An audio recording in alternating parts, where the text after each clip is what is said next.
Hi everyone and welcome to today's webinar. Today's webinar will be on the month-end processing.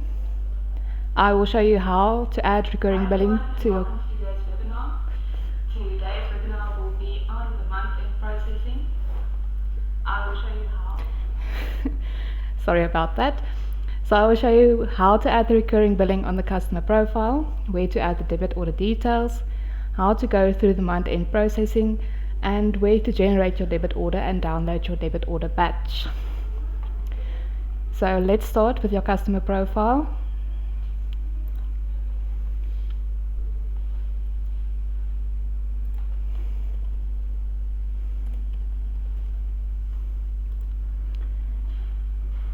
So once you've found your customer profile,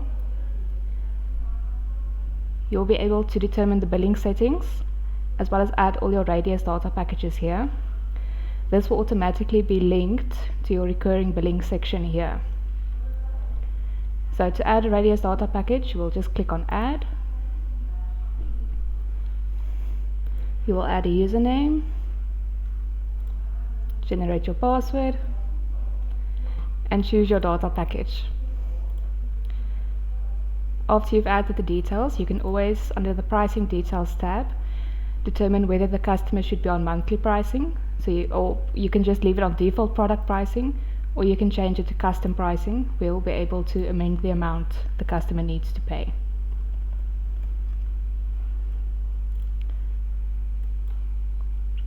So now that we have a radius data package here, when we go to the recurring billing section, we can see here the product is and what the amount is. Here you'll also be able to see what the total billing for the customer will be for the specific month. You can always add other recurring billing items here, like your IPs or data contracts, etc. So next we have the billing details section. Here you'll be able to edit this screen, and then you can choose your default payment method. So we have debit order, EFT, credit card and cash as payment methods. If your client wants to pay via credit card, you can choose the debit order day, enter their banking details, what their account type is, as well as the account number.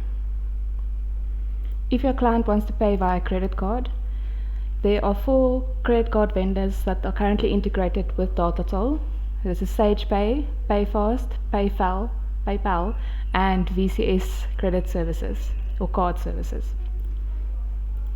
After making your changes, you have to click on the Save Changes button, and then it will be automatically updated here. So from here, let's go to the month-end processing. You can find this under your billing heading, and then there's the month-end processing option. This billing settings you will need to set up for the first time under your billing setup. If you need to change your month-end cutoff, you will also need to do that under your billing setup. Remember that your month-end cutoff will determine your current billing range. It will determine these dates. Okay. So here we are going to do the billing period for June. So after choosing your month, just click on the update button. Then here we can see the steps that we need to take. We need to confirm the current period, archive the previous month's recurring billing, generate recurring billing entries, generate monthly draft invoices, push the invoices to Sage 1, and then generate and download your debit order batch. So let's start by confirming our current period. Here we can see it is for June 2018, and the invoices will be dated this and will be due on this date. If you are happy with this, click on the Confirm button. If you want to change those settings, please go to your billing setup to change it.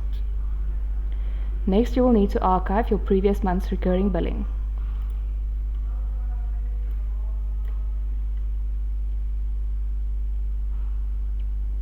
You'll be able to see as we go on, the buttons turn green, and we can see by whom this was completed and when it was completed. So next you'll need to generate your recurring billing entries. So this will only refresh all items throughout the system that needs to be billed during that month. So to do this, just click on the Generate Recurring button, read through the information here, and then click on the Generate Now button. You will see it starts to run through all your customers while it's refreshing the recurring billing entries. Okay. Once it is done, you'll see recurring billing entries generation completed. So next you need to generate your draft invoices. You can do this by clicking on Generate Invoice. Here we can see the invoice will be dated this time and be due on that day.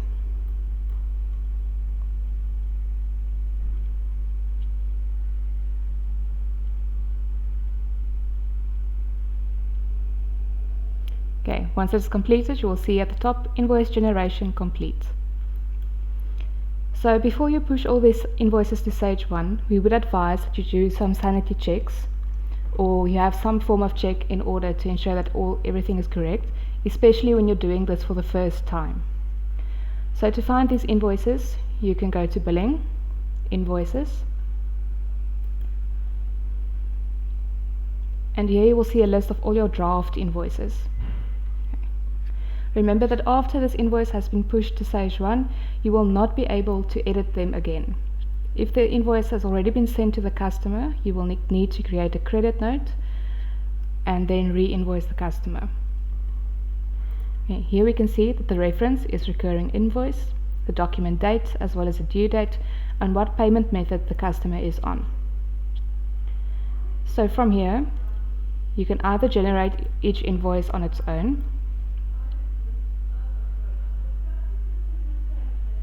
So once the invoice has been generated, you will see that these buttons turn to grey. This means the invoice is now in its final state. Here we can see the invoice document number. This invoice can no longer be amended.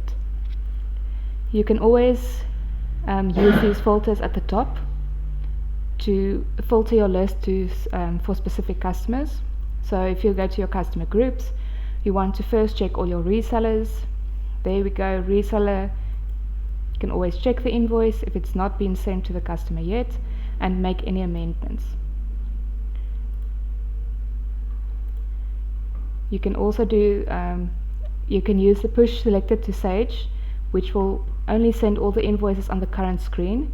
So if you're only able to see 10, it will only push 10 invoices. So remember to change this section here if you want to see more items on the screen. Then you also have the push all to Sage button.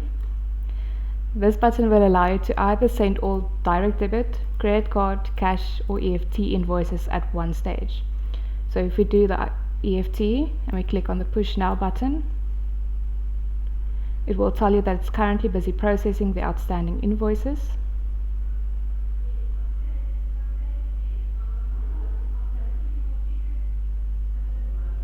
It's also important to note that this is quite a lengthy process, as you probably have more than 20 customers, and this might take a while to complete. So now we can see all EFT invoices has been pushed through to Sage 1. Okay. The rest of the invoices, please do sanity checks, or please ensure that you have done the proper checks, because when it's done, it's done. So if you're happy with everything, you can always just say push all the invoices to Sage, or you can also, if you don't want to do any checks, just do it from here.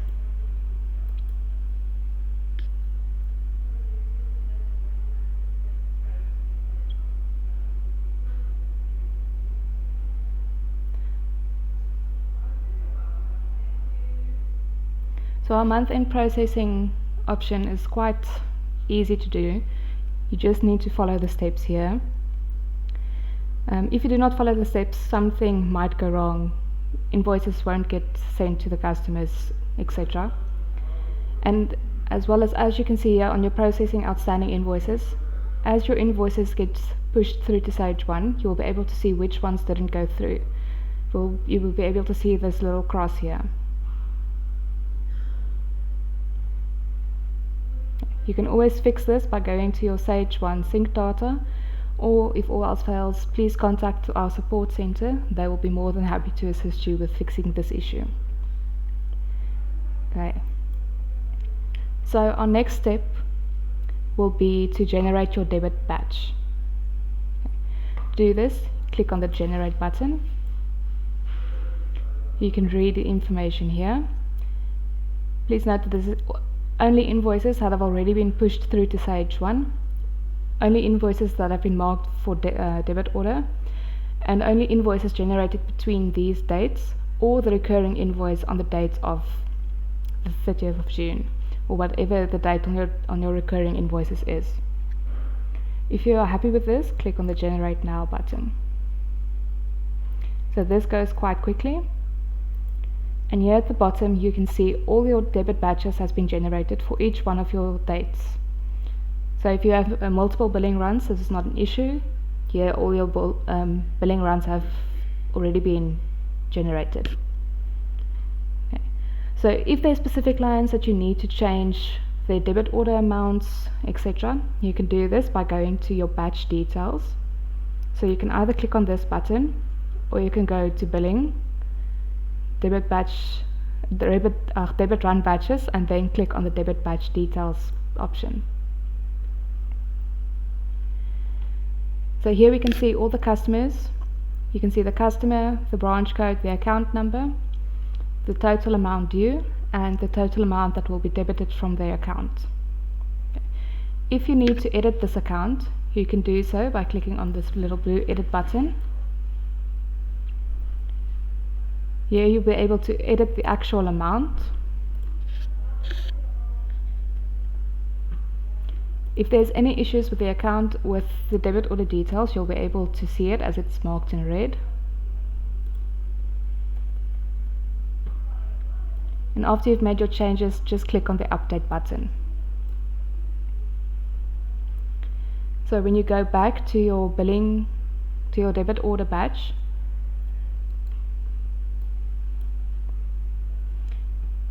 here we can see your batch. This screen is already automatically filtered according to the month that you are busy processing. So you can click on this. So after you've made any changes to your debit batch details, you'll have to click on the Regenerate Debit Batch button. Okay. As you can see here in red, you should never regenerate a debit batch once it has been sent to the bank for processing. Okay. So you can't send your batch and then make changes. So now if you click on the specific batch that you want to process, it will give you the option to download this batch in either the old SagePay format or the new SagePay format. You can then just send this to SagePay or amend it to or send it to your bank. Okay. So this is a Generate Debit Batch, your month-end processing. It's quite straightforward as it has all the specific steps that you need to follow. And once you've sent this, then it is finalized. So after you've submitted your debit order batches, you will not be able to delete or amend them. And the same goes for your recurring billing entries. Once the invoices have been finalized, you will not be able to amend them. Okay. So is there any questions about the debit order or the month-end processing